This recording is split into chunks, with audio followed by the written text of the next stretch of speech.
บางคนบอกว่าขี้ลืมมันเป็นเรื่องของวัยแต่ถ้ามันไม่ใช่แค่นั้นล่ะคะแล้วถ้า AI บอกคุณว่าสมองของคุณกำลังเปลี่ยนก่อนที่คุณจะรู้ตัวเองด้วยซ้ำคุณจะกล้าดูไหมคะมันไม่ใช่หนังไซไฟนะคะตอนนี้ AI กำลังดูภาพสมองของเราอยู่จริงๆและบางทีมันเห็นจุดเริ่มต้นของอัลไซเมอร์ก่อนที่เราจะลืมชื่อใครสักคนด้วยซ้ำแต่คำถามคือรู้เร็วแล้วไงต่อเราจะเข้าใจข้อมูลพวกนี้ได้จริงหรือเปล่าหรือแค่กลัวมากขึ้นแต่ทำอะไรไม่ได้สวัสดีค่ะดิฉันหมอนุ่นนะคะและนี่คือรายการสูงวัยใกล้หมอรายการที่ไม่สอนไม่สั่งแต่ชวนคุณเข้าใจร่างกายตัวเองในแบบที่ไม่เคยรู้มาก่อนวันนี้เราจะไปคุยกันเรื่องที่ฟังดูเหมือนจะไกลตัวอย่าง AI กับยีนแต่จริงๆแล้วมันใกล้กว่าเสียงที่สมองคุณส่งมาตอนคุณนั่งเบลอกลางวันซะอีกและเราไม่ได้มาคุยกันกับโปรแกรมเมอร์หรือเจ้าของสตาร์ทอัพค่ะแต่กับหมอรุ่นใหญ่ที่ดิฉันนับถือที่สุดคนหนึ่งผู้ชายคนนี้เคยเห็นโรคอัลไซเมอร์มาทุกแบบแต่ตอนนี้เขากำลังเริ่มเห็นสิ่งที่อาจจะยังไม่กลายเป็นโรคขอบคุณครับคุณนุ่นหมอจำได้ว่าสมัยก่อนเวลาคนไข้มาหาแล้วบอกว่าลืมบ่อยเราก็มีแต่ถามชื่อถามวันแต่ตอนนี้ยังไม่ทันถามเลย AI มันมองเข้าไปในสมองได้แล้วครับมันเห็นบางจุดที่เริ่มแผ่วลงโดยที่เรายังไม่รู้สึกเลยด้วยซ้ำบางทีมันก็เหมือนเครื่องจักรที่กำลังแปลภาษาร่างกายแทนเราคำถามคือเราจะฟังมันทันก่อนที่เสียงในหัวเราจะเงียบไปหรือเปล่าคุณนุ่นรู้ไหมครับว่าตอนนี้ AI ไม่ได้แค่แปลภาษาคนกับเครื่องจักรแล้วแต่มันเริ่มแปลความเงียบของสมองมนุษย์ได้แล้วด้วยครับนักวิจัยที่ UCSF เขาเอาภาพสมองจากคนธรรมดาที่ดูสุขภาพดีให้ AI วิเคราะห์ย้อนกลับแล้วพบว่าบางคนมีสัญญาณของโรคสมองเสื่อมล่วงหน้าไปเป็น10 ปีโดยที่ยังไม่มีใครสังเกตเห็นเลยแม้แต่นิดเดียวและสิ่งที่น่าตกใจกว่าคือคนกลุ่มนั้นบางคนยังทำงานบางคนยังเล่นหมากรุกกับเพื่อนทุกเช้าบางคนยังพาหลานไปส่งโรงเรียนได้ตรงเวลาแต่สิ่งที่ AI เห็นคือจุดสื่อสารบางจุดในสมองเริ่มสั่นไหวแบบที่ไม่มีใครรับรู้ครับแปลว่าสมองกำลังเปลี่ยนตัวเองในขณะที่เราใช้ชีวิตตามปกติเลยเหรอคะใช่เลยครับคุณนุ่นและนั่นแหละครับคือจุดที่น่ากลัวที่สุดเพราะมันไม่ได้ส่งเสียงดังมันแค่ลดเสียงลงเรื่อยๆเหมือนเราฟังเพลงโปรดอยู่ดีๆแล้วค่อยๆหรี่เสียงลงทีละ 1% ต่อวันจนกระทั่งวันหนึ่งเราเงียบโดยไม่รู้ว่าเพลงหยุดไปเมื่อไหร่แล้ว AI ก็เริ่มเห็นแพทเทิร์นแบบนี้ในผู้สูงวัยที่ดูแข็งแรงสุดๆหลายคนครับเช่นอยู่ดีๆเวลาใช้คำในบทสนทนาเขาเริ่มเลือกคำช้ากว่าปกติ 0.3 วินาทีหรือตอนเดินผ่านประตูแคบๆเขาเริ่มลังเลว่าจะเหยียบเท้าไหนก่อนนี่ไม่ใช่อาการแพทย์แต่เป็นไมโครแพทเทิร์นที่สมองกำลังวางแผนช้าลงโดยที่เราไม่ได้รู้สึกเลยหนูว่ามันเหมือนการแก่ที่ไม่ใช่แก่เพราะร่างกายแต่แก่เพราะการตัดสินใจเล็กๆเริ่มไม่คมเหมือนเดิมใช่ครับและที่น่าสนใจกว่านั้นคือตอนนี้ AI บางตัวไม่ได้ใช้ข้อมูลจากสมองโดยตรงแล้วนะครับมันใช้ข้อมูลอื่นร่วมด้วยเช่นการเปลี่ยนแพทเทิร์นการนอนหลับเสียงพูดตอนเช้าน้ำหนักตัวที่ขึ้น 0.5 กิโลโดยไม่มีเหตุผลหรือแม้แต่ความเร็วในการพิมพ์ข้อความในแอป LINE เพราะทั้งหมดนี้คือสัญญาณที่บอกว่าสมองอาจกำลังปรับจังหวะใหม่อยู่เงียบๆมีการทดลองหนึ่งในญี่ปุ่นครับเขาให้กลุ่มผู้สูงวัยสุขภาพดีทำ cognitive test สั้นๆผ่านแอปวันละไม่เกิน 3 นาทีต่อเนื่องทุกวันเป็นเวลา 3 เดือนสิ่งที่ AI เจอคือคนกลุ่มหนึ่งเริ่มตอบคำถามช้าลงเฉพาะช่วงบ่าย 3 ถึง 4 โมงเย็นโดยที่ตอนเช้าหรือค่ำยังปกติดีทั้งหมดทีมนักวิจัยเลยไปตรวจต่อว่าทำไมสุดท้ายพบว่าน้ำตาลในเลือดของกลุ่มนี้ดรอปเบาๆทุกวันในช่วงบ่ายทำให้สมองมีเชื้อเพลิงไม่พอจะจัดการข้อมูลอย่างลื่นไหลทั้งที่ยังไม่มีอาการทางคลินิกใดๆครับแบบนี้มันก็ชวนให้เราต้องตั้งคำถามใหม่เลยนะคะว่าตกลงเรากำลังล้าหรือสมองกำลังหิวใช่ครับและนั่นคือสิ่งที่ AI ทำให้เรากลับมาสังเกตตัวเองมากขึ้นไม่ใช่เพื่อหาว่าจะเป็นโรคไหมแต่เพื่อถามว่าเรามีอะไรเปลี่ยนไปแบบที่เราไม่รู้ตัวหรือเปล่าและนั่นคือจุดเริ่มต้นของการเข้าใจร่างกายตัวเองแบบใหม่ครับ หนูว่าการรู้ว่าสมองกำลังเปลี่ยนแบบไม่มีอาการเนี่ยแหละค่ะคือสิ่งที่น่ากลัวกว่าการมีโรคชัดเจนซะอีกเพราะมันไม่มีสัญญาณเตือนเลย หมอเลยอยากชวนให้ลองคิดกลับกันว่า ถ้าวันหนึ่งมีเครื่องมือที่สามารถบอกเราได้ว่า วันนี้สมองเราเหนื่อยกว่าปกติ 3% เราจะใช้มันยังไง จะหยุดพักให้ทัน หรือจะฝืนเหมือนเดิม แล้วรอให้สมองปิดตัวเองเหมือนไฟฟ้าลัดวงจร เพราะบางทีสิ่งที่เราเรียกว่าอายุเยอะ มันอาจไม่ใช่เรื่องวัยแต่เป็นการที่สมองเราถูกใช้งานเกินขีด แต่ไม่เคยมีใครเตือนให้เราหยุดพักเลยครับ แล้วถ้าเราเป็นคนธรรมดาไม่ได้มีพื้นฐานวิทยาศาสตร์ ไม่ได้เข้าใจศัพท์ยากๆ เราจะเข้าใจสิ่งที่ AI วิเคราะห์ได้ยังไงล่ะคะลุงหมอ หนูเชื่อว่าหลายคนพอฟังว่าผลตรวจยีนหรือคะแนน cognitive score ก็เริ่มรู้สึกว่ามันซับซ้อนเกินไปแล้ว หมอเข้าใจเลยครับคุณนุ่น เพราะแม้แต่หมอที่ไม่ได้ทำงานด้านสมองโดยตรง ยังต้องอ่านเอกสารประกอบหลายหน้า เพื่อเข้าใจผลรายงานพวกนี้เลยครับ แล้วนับประสาอะไรกับคนทั่วไปที่ต้องถือกระดาษแผ่นเดียว แล้วพยายามตีความว่าฉันเสี่ยงหรือเปล่า ปัญหาคือรายงานหลายฉบับที่ส่งจาก AI System มักใช้ภาษาที่อิงกับสถิติ เช่น คุณมี risk สูงกว่ากลุ่มปกติ 2.8 เท่า หรือ Gene Expression Score อยู่ที่เปอร์เซนไทล์ที่ 83 ซึ่งถ้าคนไม่มีพื้นฐาน เขาจะไม่รู้เลยว่าต้องรู้สึกยังไงกับตัวเลขแบบนี้ จริงค่ะ หนูเคยเห็นคนไข้ที่เอารายงาน AI มาวางตรงหน้า แล้วถามว่า หมอคะ หนูควรเครียดไหมคะคำถามนี้มันบอกอะไรเรารู้ไหมคะลุงหมอ มันไม่ได้ถามถึงผลตรวจหรอกค่ะ แต่มันถามว่าข้อมูลนี้มันมีผลกับชีวิตฉันยังไงมากกว่า ใช่เลยครับ แล้วปัญหามันอยู่ตรงนี้แหละ คนบางกลุ่มกลัวจะรู้ เพราะเขาไม่รู้จะรับมือกับความรู้นั้นยังไง บางคนอ่านเจอคำว่ายีนผิดปกติ แล้วเริ่มตีความว่าฉันจะต้องเป็นแน่ๆ ทั้งที่จริงๆแล้ว AI แค่บอกว่า คุณมีโอกาสที่อาจจะเพิ่มขึ้นเล็กน้อยเท่านั้นเอง หมออยากให้ทุกคนคิดแบบนี้ครับ การรู้ว่ามียีนผิดปกติไม่ได้แปลว่าโรคจะมาแน่ๆ มันเหมือนการรู้ว่าระบบเบรกในรถคุณเริ่มสึกนิดๆแล้วนะ รถยังวิ่งได้ปกติไม่มีเสียงไม่มีสัญญาณเตือนอะไร แต่ถ้ารู้แบบนี้คุณจะเลือกขับเหมือนเดิม หรือคุณจะเริ่มชะลอรถในทางโค้งและเข้าอู่เช็คเบรกก่อนลงเขา มันคือโอกาสที่จะขับชีวิตให้ปลอดภัยขึ้นก่อนต้องซ่อมใหญ่ครับ พูดแบบนี้นึกออกเลยค่ะ ว่าจริงๆแล้วสิ่งที่เราขาดอาจไม่ใช่เครื่องมือวิเคราะห์ใหม่ๆ แต่คือภาษาที่แปลข้อมูลเหล่านั้นให้เราเข้าใจตัวเองได้ง่ายขึ้น ใช่ครับ บางที AI ก็เหมือนคนแปลภาษาต่างดาวที่พูดตรงเกินไป จนเราไม่เข้าใจอารมณ์ของคำพูดนั้นเลย แล้วสุดท้ายมันก็กลายเป็นความรู้ที่ทำให้เครียด แทนที่จะเป็นความรู้ที่ทำให้เริ่มดูแลตัวเองเร็วขึ้น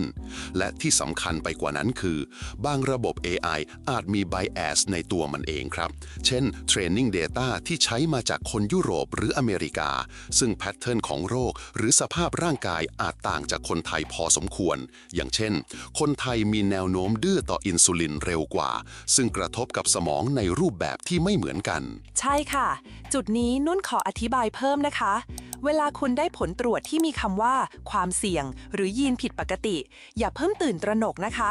คำเหล่านี้มันไม่ได้บอกว่าคุณจะป่วย แต่มันแค่ชวนให้เราระวังจุดที่เราไม่เคยมอง หนูอยากให้คุณลองคิดแบบนี้ค่ะ ร่างกายมันไม่ได้ส่งสัญญาณให้เรากลัว แต่มันส่งมาเพื่อขอความร่วมมือ คุณยังเปลี่ยนอะไรได้อีกเยอะนะคะ โดยไม่ต้องรอให้เป็นโรคก่อน นั่นแหละครับประเด็น เพราะบางคนพอรู้ผลก็จะเลือกทำเหมือนไม่รู้เพราะมันง่ายกว่า เช่น เอาผลเก็บไว้ในลิ้นชัก หรือไม่กล้าบอกลูกหลานว่าเจอความเสี่ยงเพราะกลัวเขาจะกังวล ซึ่งหมอเข้าใจนะครับ แต่ถ้าความรู้ที่เราได้มา มันถูกเก็บไว้เงียบๆ มันก็ไม่ต่างจากเสียงที่สมองพยายามส่งมา แต่ไม่มีใครฟังครับ แล้วคุณนุ่นล่ะครับ คุณเคยเจอไหมครับ คนที่ไม่ได้กลัวว่าตัวเองจะป่วย แต่กลัวว่าถ้ารู้แล้วจะไม่มีทางแก้ เคยเลยค่ะลุงหมอ โดยเฉพาะคนที่เคยผ่านการดูแลพ่อแม่ที่เป็นอัลไซเมอร์มาแล้ว เขาจะบอกหนูว่าฉันไม่อยากเห็นตัวเองซ้ำรอยแบบนั้น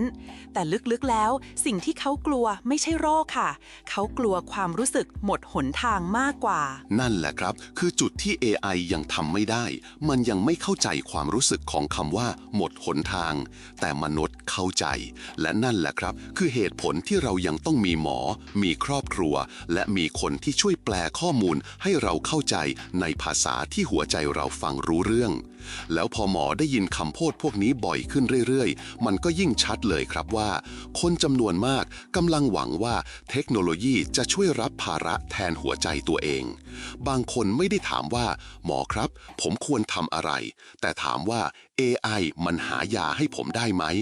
ฟังดูเหมือนเป็นคำถามธรรมดาแต่ลึกๆแล้วมันสะท้อนเลยครับว่าเรากำลังส่งไม้ต่อให้เครื่องจักรในวันที่ตัวเราเองยังไม่กล้าหยิบมันไว้เต็มมือด้วยซ้ำ หนูเคยได้ยินเหมือนกันค่ะ มีคุณลุงคนหนึ่งมาพูดว่าผมไม่กังวลแล้ว เดี๋ยว AI คงหาวิธีรักษาทันก่อนที่ผมจะแย่ มันฟังดูมีความหวังนะคะลุงหมอ แต่พอได้ยินหลายครั้งเข้า หนูก็เริ่มสงสัยว่า เรากำลังหวังกับสิ่งที่ยังไม่รู้จริงๆหรือเปล่า ใช่เลยครับ เพราะแม้ AI จะช่วยเร่งการพัฒนายาได้เร็วขึ้นหลายเท่า แต่ยาที่ AI ค้นเจอยังไม่พร้อมสำหรับเราในตอนนี้ครับ เช่นซิลเดนาฟิลที่บางคนอาจรู้จักว่าเป็นยาสำหรับหลอดเลือดหรืออื่นๆ AI ไปเจอมันโดยใช้ Machine Learning วิเคราะห์ว่ายานี้อาจช่วยเรื่องการไหลเวียนเลือดในสมองบางจุดที่เกี่ยวข้องกับความจำแต่ผลการทดลองยังอยู่ในช่วง retrospective และอยู่แค่กับบางกลุ่มครับ มันยังไม่มีข้อมูลเพียงพอสำหรับใช้ในคลินิกจริงๆในผู้สูงวัยทุกคน อีกตัวคือ DSP-0038 ที่ถูกออกแบบด้วย Deep Learning เพื่อจับกับโปรตีนอะไมลอยด์โดยเฉพาะ และสามารถเข้าสู่การทดลองระยะที่ 1 เร็วผิดปกติในเวลาแค่ 1 ปี แต่สิ่งที่ยังเหมือนเดิมไม่เปลี่ยนเลยก็คือ มันยังต้องใช้เวลาอีก 4-5 ปี เพื่อดูว่าผลดีที่เห็นในห้องทดลองมันจะกลายเป็นความปลอดภัยในชีวิตจริงได้หรือเปล่า ถ้าพูดให้ตรง ตอนนี้ AI ไม่ได้หายาให้เราแล้วอย่างที่หลายคนเข้าใจนะคะ มันแค่ช่วยหมอลดจำนวนยาที่ต้องทดลองนับพันเหลือแค่หลักร้อย มันช่วยคัดคนเข้ารอบ แต่ไม่ได้ปั้นคนขึ้นเวทีค่ะ สุดท้ายยาทุกตัวก็ยังต้องผ่านคนจริงๆ ผ่านเวลาจริงๆ แล้วผ่านผู้ป่วยที่ต้องยอมเป็นอาสาสมัคร เพื่อให้พวกเรารู้ว่ายานั้นปลอดภัยหรือเปล่า ใช่ครับ และสิ่งที่หมออยากให้คนเข้าใจคือ AI ไม่ได้เร่งให้ชีวิตเราดีขึ้นได้ทันที มันแค่เร่งให้เรารู้ว่าสิ่งไหนอาจจะดีกับชีวิตเรา เพราะสุดท้ายชีวิตยังต้องรอการพิสูจน์จากเวลาและจากร่างกายของเราจริงๆครับ หนูว่าเรากำลังอยู่ในยุคที่รู้เยอะขึ้น แต่ยังทำอะไรได้เร็วขึ้น คนเลยเริ่มรู้สึกเหมือนมีข้อมูลเต็มมือ แต่ไม่มีปุ่มสั่งการให้ชีวิตมันดีขึ้นตามได้ทัน บางครั้งสิ่งที่เราต้องการอาจไม่ใช่ข้อมูลลึกๆ แต่คือการแปลข้อมูลให้เข้าใจ และเลือกทำสิ่งเล็กๆวันนี้ให้ได้ก่อน จริงครับ และที่หมอกลัวมากกว่าข้อมูลผิดก็คือความหวังที่ผิดจังหวะ เพราะคนที่หวังว่า AI จะหายาให้ทันอาจลืมไปว่าถ้ารอจนยาออกแล้วสมองเราเสียหายไปครึ่งหนึ่งแล้วมันจะไม่มี AI ไหนในโลกที่ย้อนเวลากลับมาให้เซลล์ประสาทงอกใหม่ได้นะครับคุณนุ่นว่าคนทั่วไปพอได้ยินข่าวพวกนี้เขาคิดว่ายามันใกล้ตัวแล้วหรือเปล่าครับ หนูว่าใช่ค่ะ เพราะข่าวมักพูดแค่หัวข้อใหญ่ๆ เช่น AI หายาได้ภายใน1 ปี แต่ไม่เคยบอกเลยว่าหลังจากนั้นต้องรออีกกี่ปีถึงจะเข้าโรงพยาบาลได้จริงๆ พอฟังเผินๆ ก็รู้สึกเหมือนยาอยู่ตรงมุมถัดไป ทั้งที่ความจริงมันยังอยู่ไกลกว่าที่เราคิดค่ะ นั่นแหละครับ สิ่งที่หมออยากให้คนฟังเก็บไว้ก็คือ AI ไม่ใช่พระเอกของเรื่องนี้ มันคือผู้ช่วยที่เก่งมาก แต่ไม่สามารถช่วยคุณได้เลย ถ้าคุณยังไม่เริ่มช่วยตัวเองก่อน เพราะบางครั้งเราไม่ต้องเข้าใจโลกทั้งใบครับ แค่เข้าใจร่างกายตัวเองก่อน เราก็เริ่มอยู่กับมันอย่างมีจังหวะได้แล้ว คุณนุ่นรู้ไหมครับว่า ตอนนี้ในญี่ปุ่นเริ่มมีการใช้สิ่งที่เรียกว่า AI Cognitive App ร่วมกับการตรวจสุขภาพประจำปีของผู้สูงวัยแล้ว มันไม่ได้ใช้เพื่อวินิจฉัยโรคหรอกนะครับ แต่ใช้เพื่อสังเกตแพทเทิร์นของพฤติกรรม เช่น ความเร็วในการตอบคำถาม การเลือกคำ หรือแม้แต่การวางแผนผ่านเกมเล็กๆ ซึ่งทั้งหมดนี้สะท้อนความเปลี่ยนแปลงในสมอง โดยไม่ต้องเจาะเลือดเลยครับ ฟังดูน่าสนใจเลยนะคะ เหมือนเป็นวิธีดูสมองแบบไม่ต้องน่ากลัว ใช่ครับ และสิ่งที่น่าสนใจก็คือ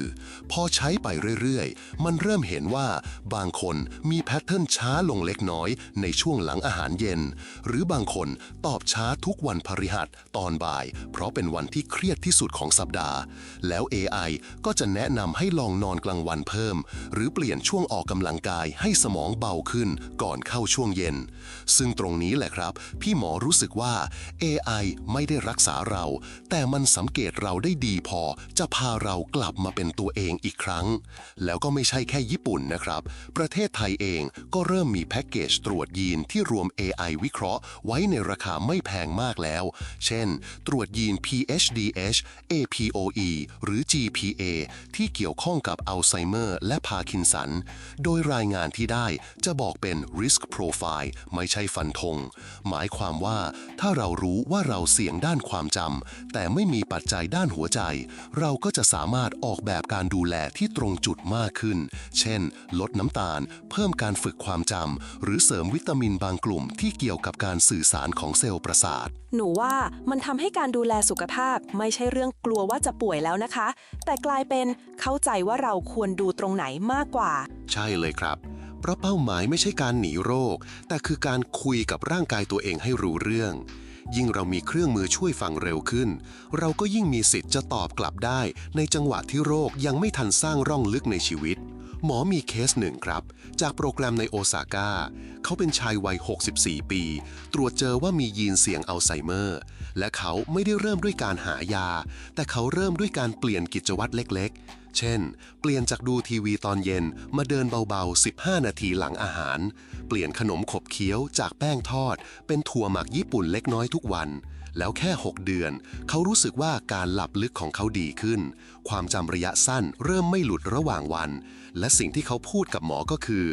ผมไม่ได้รู้สึกว่า AI ช่วยชีวิตนะครับ แต่ผมรู้สึกว่ามันช่วยให้ผมอยากช่วยตัวเองตั้งแต่ยังไม่สาย หนูว่าประโยคนี้ต้องจดเลยค่ะ มันไม่ได้ช่วยชีวิตเรา แต่มันทำให้เราอยากช่วยตัวเองก่อนจะสาย ฟังแล้วเบาแต่ลึกมาก และถ้ามองให้ดี สิ่งที่ AI กำลังทำคือการทำให้สิ่งที่เคยอยู่ในอนาคต กลายเป็นข้อมูลที่เราดูได้แล้วในวันนี้ จริงครับ บางทีความหวังไม่จำเป็นต้องเริ่มจากความรู้ใหม่ แต่มันเริ่มจากการเห็นว่าร่างกายเรามันกำลังค่อยๆบอกเราทีละนิดมาตลอดอยู่แล้ว ดิฉันว่าสิ่งที่ลุงหมอพูดมันกำลังสอนเรากลับหัวเลยค่ะ ว่าการตรวจสุขภาพไม่ได้เริ่มที่โรงพยาบาลอย่างเดียว แต่อาจเริ่มจากการฟังตัวเองผ่านสิ่งเล็กๆในแต่ละวัน เช่น ความช้าลงในคำพูด การลืมนัดบางอย่าง หรือแม้แต่ความเหนื่อยแบบไม่รู้ที่มาหลังมื้อเย็น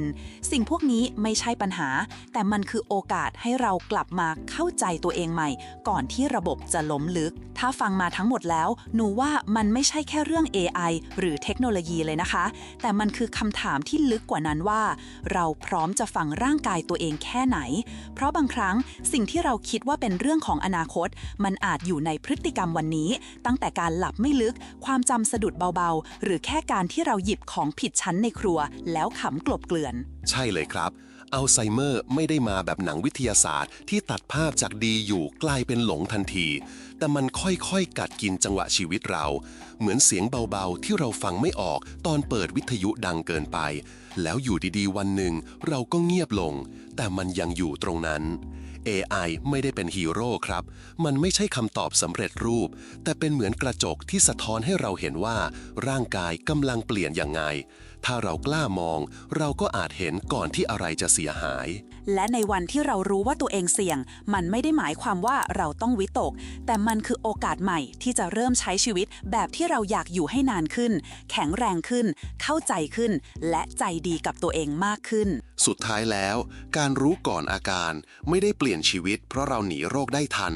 แต่มันเปลี่ยนเพราะเรากล้าจะเดินเข้าไปหาชีวิตที่มีคุณภาพมากขึ้น ตั้งแต่ตอนที่ยังทำได้ครับ วันนี้ถ้าใครฟังจบแล้วรู้สึกว่าเราอยากลองเข้าใจตัวเองลึกขึ้นอีกนิด ลองเริ่มจากสิ่งง่ายๆก่อนก็ได้นะคะ เช่น เช็คพฤติกรรมตอนง่วงบ่าย ลองเข้านอนให้เร็วขึ้น 15 นาที หรือแค่จดเวลาที่เรารู้สึกเบลอระหว่างวัน